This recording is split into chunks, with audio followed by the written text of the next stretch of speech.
आज हम लोग यूपी टेट सीडीपी पढ़ेंगे, चाइल्ड डेवलपमेंट एंड पेडागोगी। इसमें सबसे पहले हम पढ़ेंगे थियरी ऑफ लर्निंग और इसी तरह पढ़ते हुए हम लोग सारी थियरी डिस्कस करेंगे, जितनी भी लर्निंग की थियरी है। तो आज हम सबसे पहले थॉर्नडाइक की थियरी पढ़ेंगे।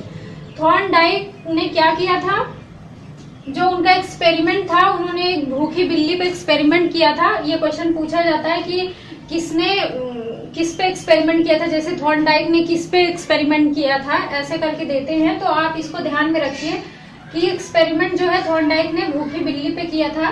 और उन्होंने जो एक्सपेरिमेंट किया था उसमें क्या किया था कि एक बिल्ली को एक पिंजरे में बंद कर रखा था, भूखी बिल्ली थी। और उसके बाद उसको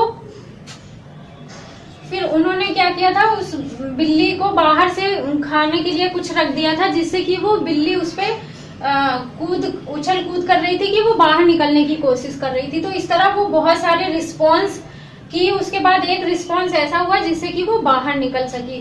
तो इस तरह से इन्होंने एक दे दिया स्टिमुलस। स्टिमुलस का मतलब उद्दीपन, स्टिमुलस का मतलब उद्दीपन। उद्दीपन इन्होंने क्या रखा था, बाहर खाना रखा था, भोजन कुछ खाने के लिए। तो मैं भोजन लिख दे रही हूँ। उन्होंने बाहर भोजन रखा, ये क्या है, बिल्ली के लिए क्या काम किया, स्टिमुलस का काम किया। तो बिल्ली ने जो रिस्पॉन्स किया है वो रिस्पॉन्स, इसे हिंदी में कहते हैं अनुक्रिया। बिल्ली ने उछल कूद करना शुरू किया, तो जो उछल कूद बिल्ली ने किया वो उसका रिस्पॉन्स है। तो ये जो रिस्पॉन्स है, इन दोनों के बीच संबंध स्थापित हो जाता है।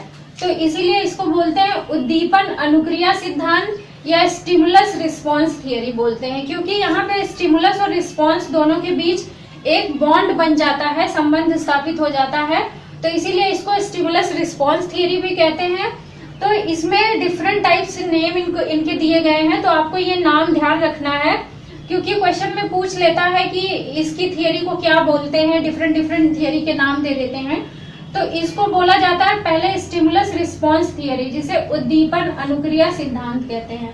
दूसरा है ट्रायल एंड एरर थियरी। ये ट्रायल एंड एरर थियरी नाम से बहुत फेमस है, थॉर्नडाइक की थियरी। ट्रायल एंड एरर, प्रयत्न और भूल का सिद्धांत। दूसरा है एसोसिएशन थियरी, मतलब जो इन दोनों के बीच एसोसिएशन जो बन गया है उसी को साहचर्य सिद्धांत कहते हैं। और इसी स्टिमुलस और रिस्पॉन्स के बीच जो बॉन्ड बन गया है, इसको बॉन्ड थियरी ऑफ लर्निंग भी कहते हैं। तो इस टाइप से इनके डिफरेंट नेम है, आप इनके डिफरेंट नेम को ध्यान में रखेंगे। अब इन्होंने एक्सपेरिमेंट करने के बाद कई लॉ दिए थे, और जो लॉ दिए थे उन्होंने 3 प्राइमरी लॉ दिए थे। अभी हम डिस्कस करेंगे इसको। चलिए, जो उन्होंने एक्सपेरिमेंट किया था थॉर्नडाइक, उस बेस पे उन्होंने 3 प्राइमरी लॉज दिए थे और 5 ऑर्डिनरी सेकेंडरी लॉ दिए थे। तो उन्होंने जो प्राइमरी लॉ दिए हैं, पहला लॉ है लॉ ऑफ रेडीनेस। रेडीनेस का मतलब तत्परता का नियम। इसमें क्या था, उन्होंने ये कहा था कि अगर किसी को कुछ सीखना है तो उनका शारीरिक और मानसिक दोनों तरह से तैयार होना पड़ेगा। तो इसीलिए रेडी, उन्होंने बोला लॉ ऑफ रेडीनेस, किसी भी व्यक्ति को किसी चीज को सीखने के लिए माइंड फिजिकली और मेंटली दोनों तरह से प्रिपेयर होना पड़ेगा। और दूसरा उन्होंने जो बताया था लॉ ऑफ इफेक्ट, प्रभाव का नियम, कि अब लॉ ऑफ इफेक्ट देखते हैं। इसमें क्या है, प्रभाव का नियम, कि अगर कोई भी व्यक्ति किसी एक काम को करता है, कोई भी बच्चा हो या कोई व्यक्ति अगर कोई काम करता है, अगर उससे उसको अच्छा परिणाम मिलता है तो वो उसी काम को बार बार करने की कोशिश करता है। तो इससे क्या है कि पुराने जो काम से उसे जो प्रभाव मिला, उसी के इन्फ्लुएंस में आके वो फिर से उसी काम को करने लगता है। तो इसको क्या बोलते हैं, लॉ ऑफ इफेक्ट, प्रभाव का नियम। और दूसरा है लॉ ऑफ एक्सरसाइज और फ्रीक्वेंसी।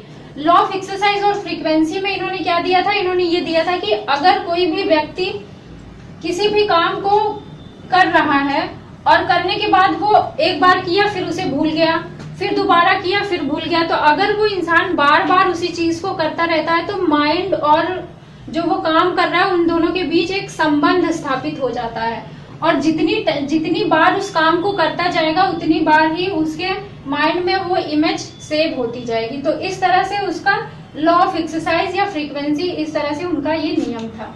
अब हम सेकेंडरी लॉ, जिसे गॉड का नियम कहते हैं, उसे हम डिस्कस करेंगे।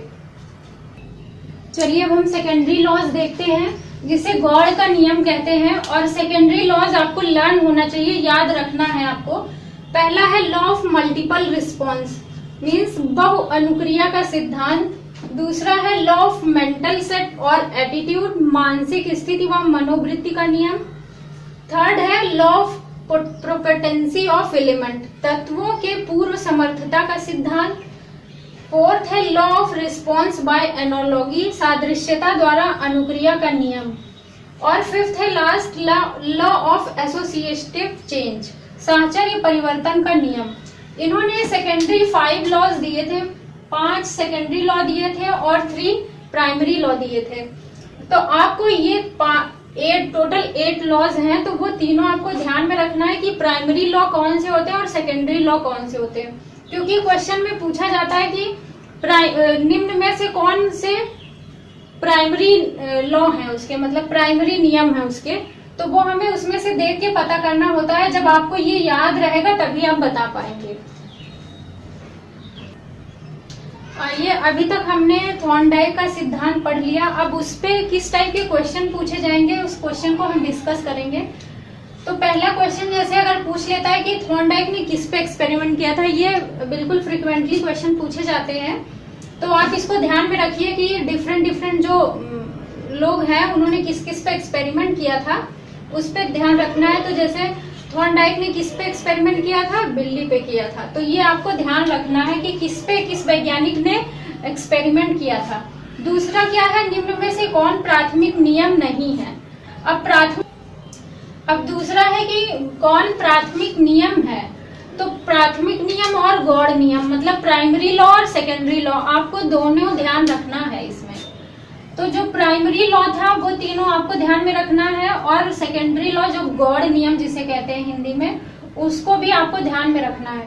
तो अब देखिए क्वेश्चन मिक्स करके दे दिया, जैसे law of effect, law of multiple response, law of mental set, इनमें से कोई नहीं। तो इन चारों में से आप देख लीजिए, पहला है प्रभाव का नियम, दूसरा है बहुअनुक्रिया सिद्धांत और थर्ड है मानसिक स्थिति। तो इसमें प्राथमिक लॉ पूछ रहा है, इसमें प्राइमरी नियम। तो प्राइमरी नियम इसमें से कौन सा है, प्रभाव का नियम, ये है प्राइमरी। और ये दोनों क्या है, सेकेंडरी लॉज हैं। तो दोनों लॉ आपको लर्न होना चाहिए कि कौन प्राइमरी लॉ है और कौन सेकेंडरी। और क्वेश्चन भी इस पे बन जाता है कि जैसे पूछ लिया कि,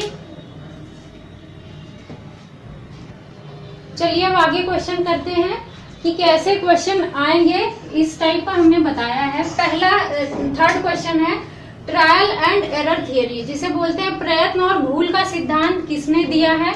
ये क्वेश्चन भी ऐसे पूछा जाता है। तो इसमें कितने पॉसिबल क्वेश्चन बनेंगे वो हमने सारा इसमें डिस्कस किया है। तो इसमें ट्रायल और एरर थियरी किसने दिया है, तो आप इसको देख के बताइए। पहला ऑप्शन है पाओलो, स्किनर, थॉर्नडाइक और कोहलर। तो आपको सबकी थियरी को याद करना है। जब आप याद किए रहेंगे तभी इस क्वेश्चन को कर पाएंगे। तो इसको किसने किया है, ट्रायल एंड एरर थियरी, उन्होंने थॉर्नडाइक ने दिया है। तो ये क्वेश्चन का ये आंसर इसका सही है। और दूसरा क्या है, उद्दीपन अनुक्रिया सिद्धांत किसने दिया। अब क्वेश्चन है कि उद्दीपन अनुक्रिया सिद्धांत किसने दिया है। तो जब ये आपको याद रहेगा, जो हमने नाम लिखाए हैं कि इनकी थियरी को किस किस नाम से जाना जाता है, bond theory, stimulus response theory, ये सारी जो थियरी है ये थॉर्नडाइक की थियरी है। तो उनके जितने थियरी के जो डिफरेंट नेम है वो सब आपको लर्न करना है। तो स्टिमुलस रिस्पॉन्स थियरी भी किसने दिया है, थॉर्नडाइक ने दिया है, ये आपको ध्यान में रखना है। और फिफ्थ जो है मैं यहाँ पे लिख दे रही हूँ, थॉर्नडाइक।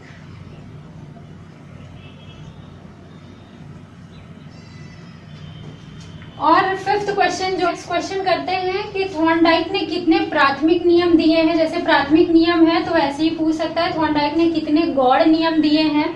तो आपको प्राथमिक नियम और गॉड नियम आपको सब लर्न होना चाहिए, तभी आप बता पाएंगे। तो प्राथमिक नियम उन्होंने कितने दिए थे, 3 प्राइमरी लॉज दिए थे। प्राइमरी जो नियम दिए थे, प्राथमिक नियम जिसे कहते हैं प्राइमरी लॉ, उन्होंने 3 लॉज दिए थे। और जो सेकेंडरी लॉ है, सेकेंडरी लॉ को उन्होंने, जो सेकेंडरी कितने लॉ दिए थे, उन्होंने सेकेंडरी 5 लॉज दिए थे। तो आपको ये पूरे ध्यान में रखना है, तीनों के आपको नाम याद होना चाहिए और सेकेंडरी लॉ के भी आपको नाम लर्न होना चाहिए, तभी आप कर पाएंगे।